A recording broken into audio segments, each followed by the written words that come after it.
Hello friends, I am B.R. Kumawat. Welcome to you in my YouTube channel. Please subscribe my channel and press bell icon for new videos and any updates. आज हम types of sentence के बारे में बात कर रहे हैं. इस वीडियो को अंत तक देखिए, आपको बहुत कुछ अच्छी तरह से कंसेप्ट समझ में आएगा और एग्जाम में भी इसके संबंध में कुछ बातें होती हैं वो भी आपको अच्छी तरह से समझ में आएंगे. साथियों, जैसा पूछा जाता है टाइप्स ऑफ सेंटेंस, इंग्लिश में अगर सेंटेंस की बात की जाए तो there are 5 types of sentences according to their function and purpose. तो दो चीज यहाँ पर हमारे समक्ष आई, एक फंक्शन और दूसरा पर्पज. अगर काम के उद्देश्य से देखा जाए या फिर दूसरा उस वाक्य का उद्देश्य क्या है, उन दोनों चीजों को ध्यान में रखा जाए तो हमारे को 5 प्रकार के वाक्य दिखाई देते हैं. फर्स्ट ऑफ ऑल पहला नाम आता है असर्टिव सेंटेंस, जिसको अपन कहते हैं कथनात्मक, जिसको दूसरे शब्दों में कहना चाहें तो डिक्लेरेटिव सेंटेंस भी कहा जाता है. दूसरा प्रकार जिसका नाम होता है इंट्रोगेटिव सेंटेंस, जिसको अपन प्रश्नवाचक वाक्य के रूप में जानते हैं.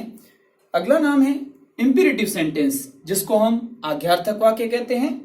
अगला नाम है ऑप्टेटिव सेंटेंस, जिसको हम इच्छाबोधक वाक्य के नाम से जानते हैं. नेक्स्ट नाम आता है हमारे समक्ष पांचवा नाम एक्सक्लेमेटरी सेंटेंस, जिसको हम विस्मयादिबोधक वाक्य के नाम से जानते हैं. साथियों, समझने योग्य बात यहाँ पर यह है कि अक्सर हम देखते हैं कि बहुत जगह पर हमारे को 4 प्रकार के वाक्य ही दिखाई देते हैं, जिसमें declarative sentence, interrogative sentence, imperative sentence और एक्सक्लेमेटरी सेंटेंस दिखाई देता है. इसका मतलब असर्टिव सेंटेंस और ऑप्टेटिव सेंटेंस को एक माना गया है. तो अपन ने इसको अलग से देखा है कि मुख्य रूप से हम असर्टिव और ऑप्टेटिव सेंटेंस को डिक्लेरेटिव सेंटेंस में बताया हुआ देखते हैं. इस प्रकार से वहां पर 4 प्रकार के वाक्य बताए गए हैं, परंतु वास्तविक रूप में यह 5 प्रकार के हैं. एक और प्रकार हमारे समक्ष आता है जिसका मोस्टली यूजेस हम क्लोज नामक टॉपिक में देखते हैं, और उन वाक्यों को कहते हैं simple sentence, compound sentence, complex sentence और मिक्स सेंटेंस. इसलिए किसी प्रकार का भ्रमित होने की जरूरत नहीं है. मोस्टली यह 5 प्रकार के वाक्य हैं. इनको एक एक करके अपन डिटेल से पढ़ते हैं. अब अपन बात करते हैं इन सेंटेंस के टाइप की, तब मन में एक संशय पैदा होता है बच्चों के कि आखिर ये अलग अलग प्रकार के वाक्य हो तो उनकी पहचान कैसे की जा सके. मित्रों, ये बहुत आसान है. आप इस वाक्य को दूर से ही पहचान कर सकते हो कि कौन सा वाक्य किस प्रकार का है. जैसे अपने समक्ष यहाँ पर पहला नाम आया असर्टिव या डिक्लेरेटिव सेंटेंस, तो इसको अपन ने कथनात्मक वाक्य कहा है. तो इस वाक्य की शुरुआत हमेशा किसी सब्जेक्ट से होगी, ये महत्वपूर्ण बात आ गई, और इस वाक्य के अंत में हमेशा फुल स्टॉप लगा हुआ होगा. ये दूसरी बात इसकी पहचान के रूप में. तीसरी बात क्या है कि या तो इस वाक्य में कोई पॉजिटिव अफर्मेटिव, जिसको अपन कहते हैं सकारात्मक, कैसा भाव होगा, या तो उस वाक्य में कोई सकारात्मक भाव होगा या फिर उसमें निगेटिव यानी कोई नकारात्मक भाव होगा. इन 2 प्रकार के भाव होंगे. सब्जेक्ट से उस सेंटेंस की शुरुआत होगी, वाक्य के अंत में फुल स्टॉप होगा. ऐसी स्थिति में वह वाक्य हमेशा हमेशा डिक्लेरेटिव अर्थात असर्टिव सेंटेंस कहलाएगा. उदाहरण के तौर पे बात करें, for example, Raju is going to school. अब यहां पर अपन ने बात की है तो राजू एक काम करने वाला व्यक्ति है जो यहां पर सब्जेक्ट का रोल निभा रहा है, और इस वाक्य के अंत में एक फुल स्टॉप आया हुआ है और अफर्मेटिव अर्थात कोई सकारात्मक भाव दे रहा है. दूसरा वाक्य है मोहित नेवर प्लेज फुटबॉल. मोहित कभी फुटबॉल नहीं खेलता है. अच्छा, तो यहां पर भी अपन ने देखा मोहित सब्जेक्ट का काम कर रहा है और उसके बाद में फुल स्टॉप लगा हुआ है वाक्य में. साथ में यहाँ नेवर आया है जो नेगेटिव यानी नकारात्मक भाव दे रहा है. ये भी वाक्य असर्टिव हो गया. अगला वाक्य हमारे समक्ष आता है she is not talking in the class. वह कक्षा में किसी से बात नहीं कर रही.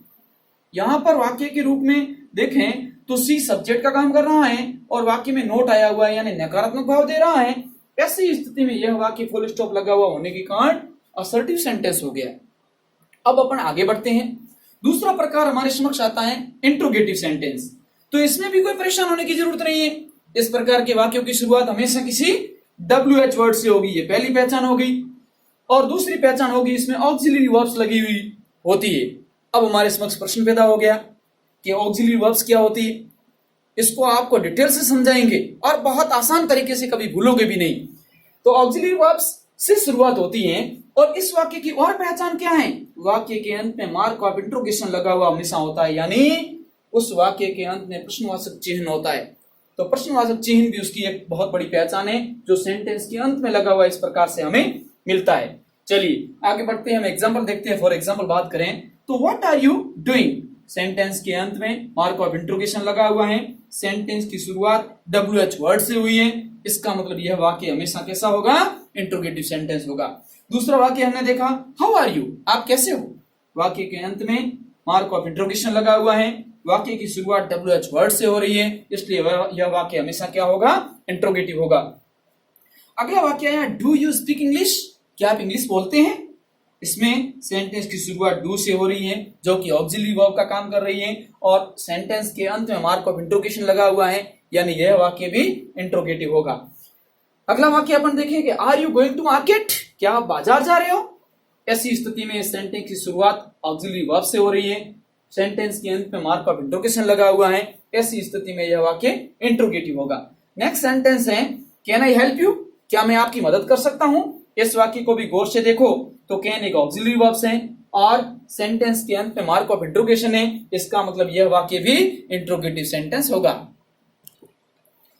तो अपन आगे बात कर रहे थे इंपेरेटिव सेंटेंस की, जिसमें बहुत सिंपल सी पहचान है।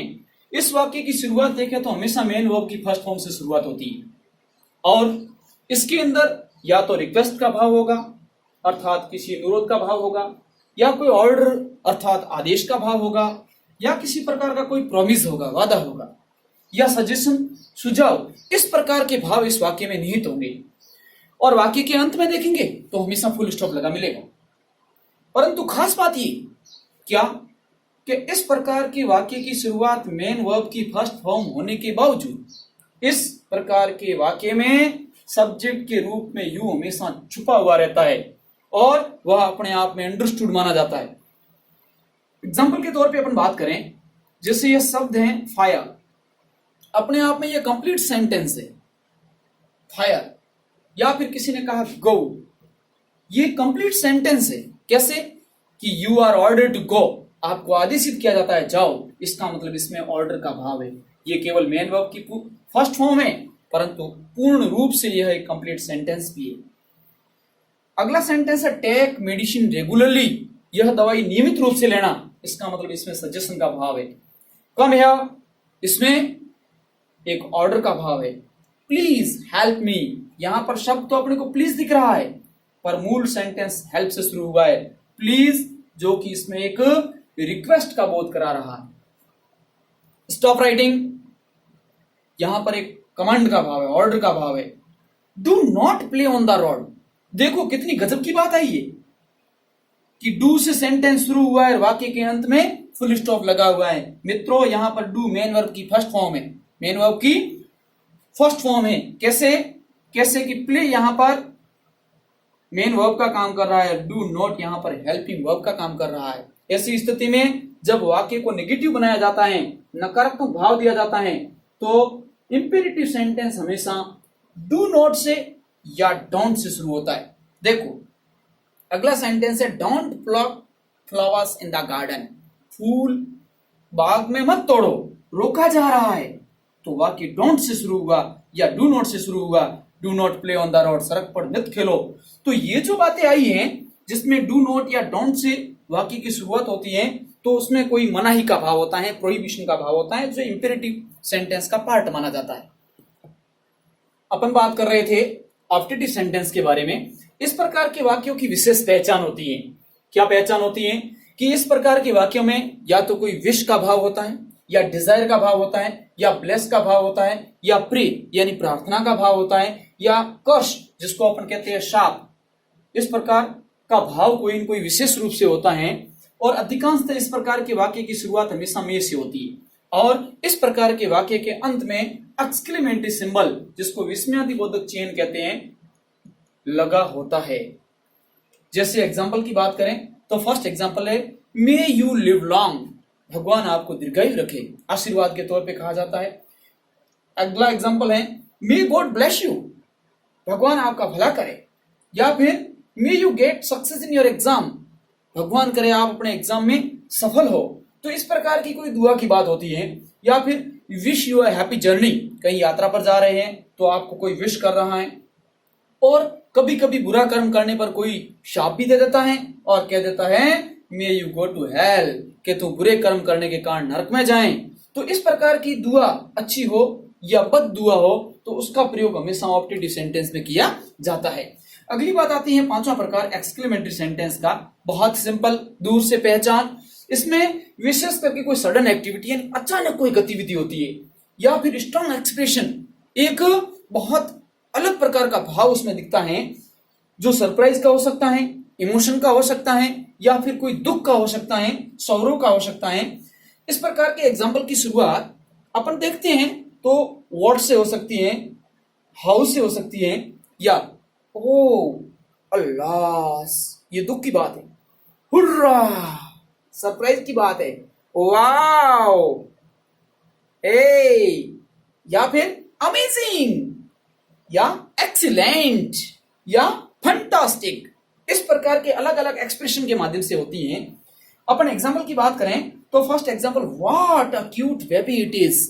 वेरी इंपॉर्टेंट बात यहां आई है, बेबी के लिए हमेशा इट का प्रयोग किया जाता है, ये परीक्षा में प्रश्न बनने योग्य है।